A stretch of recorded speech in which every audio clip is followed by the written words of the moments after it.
Xin chào tất cả anh em, hôm nay có một số máy bắn dứt quả khoan. Đầu tiên cây số 1 Boss 500k.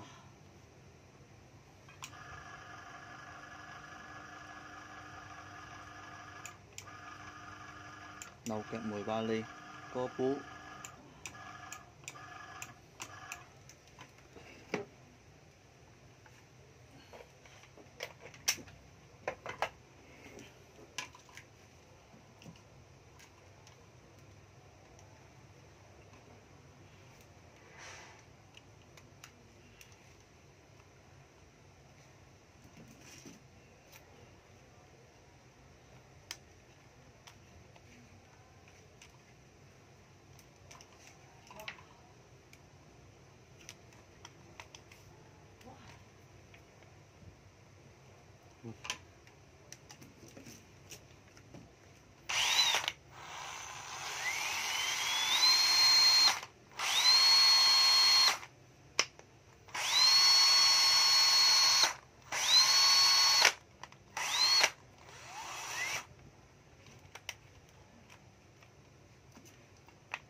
Đầu tiên cây số 1 500k.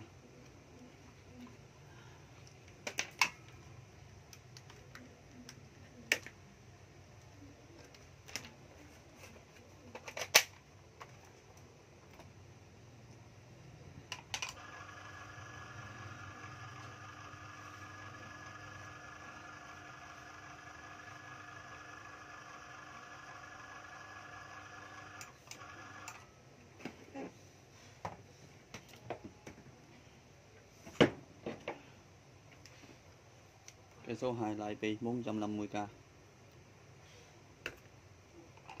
Thân máy vỏ pin.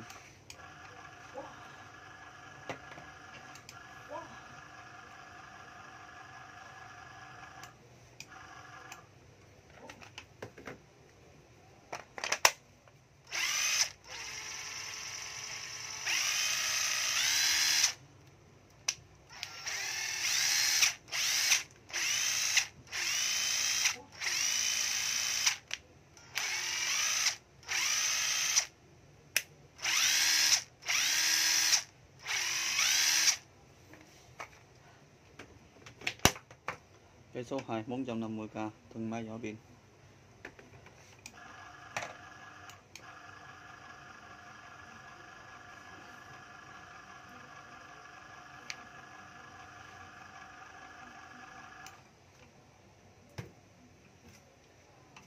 Cây số 3 khoan Hitachi, mã là 12LM2, đầu kẹp 13 ly, có 22 cấp cho một cấp khoan, 2 cấp danh trọng. Thân máy vỏ pin 550k.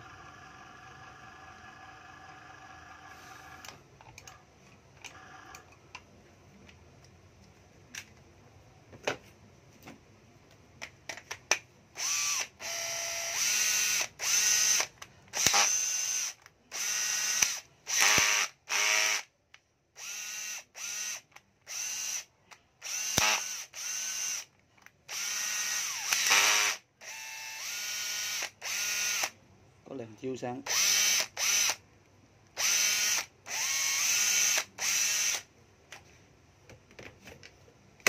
Cây số 3 550k, thân máy vỏ pin.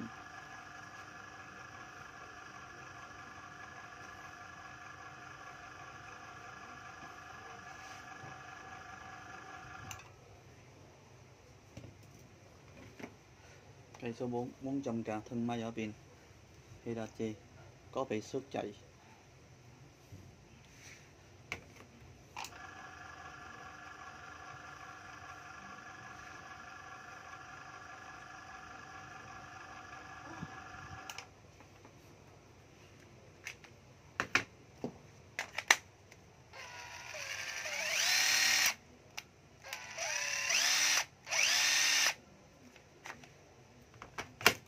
Cây số 4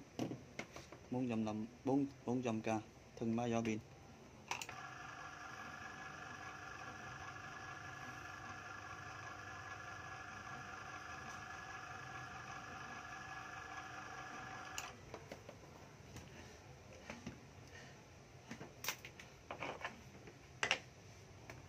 Cây số 6 500k thân máy 14 tư có 2 cấp danh chậm.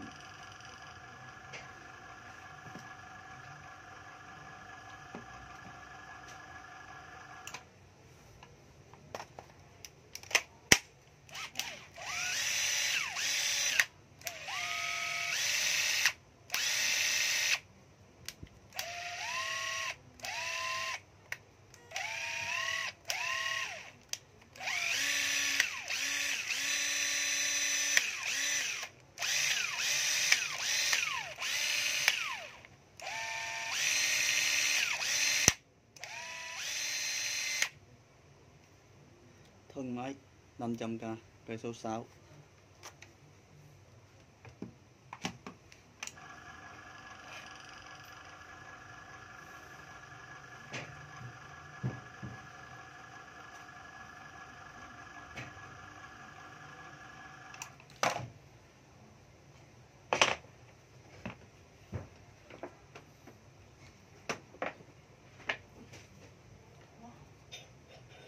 Cây số 5 530 thân máy 14 tư hư lèn hư báo pin.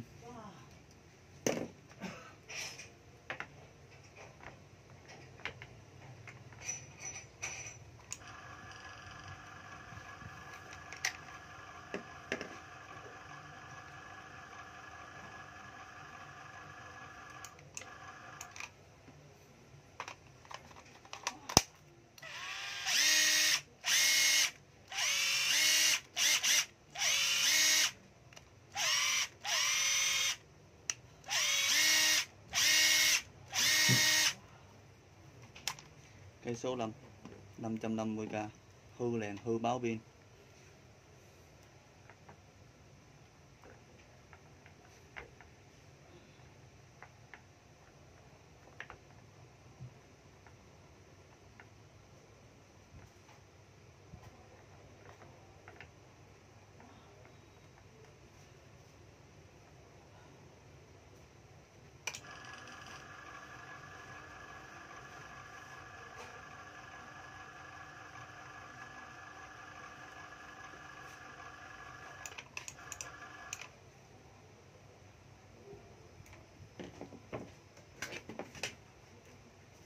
Cây số 7 cưa Makita 14 tư mã là SS540 D.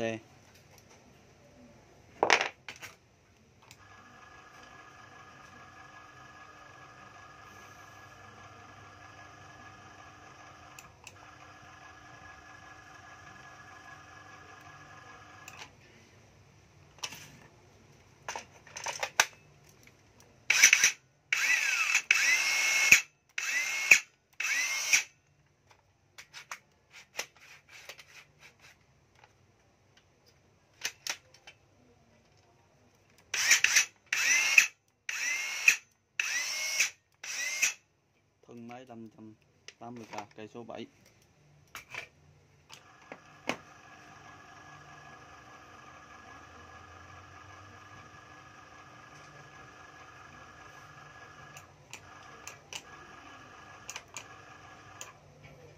Dạ, xin tạm biệt anh em.